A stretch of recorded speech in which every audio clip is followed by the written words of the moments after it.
The topic, reduction of cost of governance for inclusive growth and youth development in northern Nigeria in post-COVID-19 era is more than timely, particularly given the serious security challenges that have become one of the primary causes of despair and frustration among all the Nigerians, young and old alike.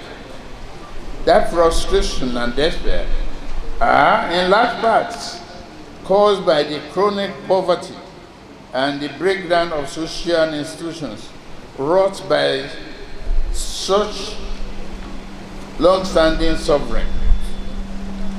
In the midst of our local challenges came the COVID-19 pandemic with its debilitating impact on the global and domestic economies.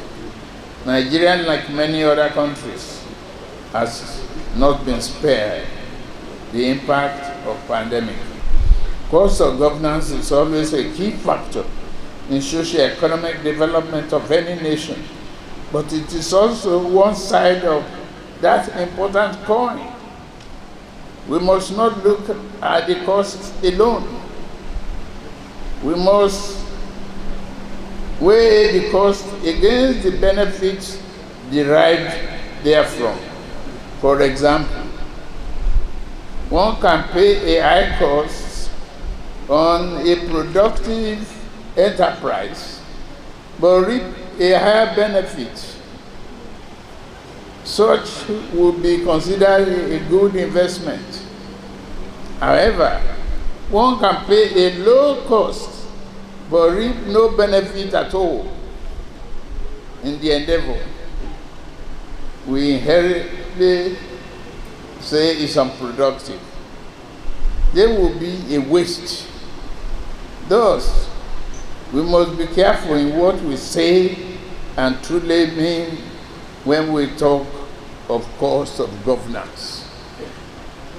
The development of any populous nation has always been dependent on the ability of government to allocate sufficient funds to projects and programs that create and encourage enduring growth and employment.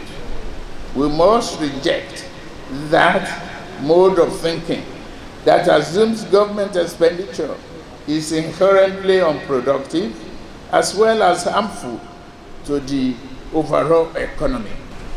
This means government must not be afraid to embark on active fiscal policy to create jobs, build infrastructure, and develop our industrial sector, as well as continue to improve agriculture. This means governments must spend money, but spend it on those things that bring the requisite economic return for the nation. Here one must make the point clear about the urgency of need to think outside the box in finding solutions to the challenges posed by our unemployed youth. Because of the currency issuing power of the federal government, and I am very glad that the Chief of Staff is here. Our currency issuing power of the federal government is not bound to the balanced budget like individual and the state government. More so, because of this currency power, federal government are not constrained by the federal tax or revenue intake like the states. Just as importantly, what I advocate is not something that can be applied to both the common and unique development challenges of the North or South. so that the nation moves in unison, without any group or region feeling left out or estranged in the national progress. Thus,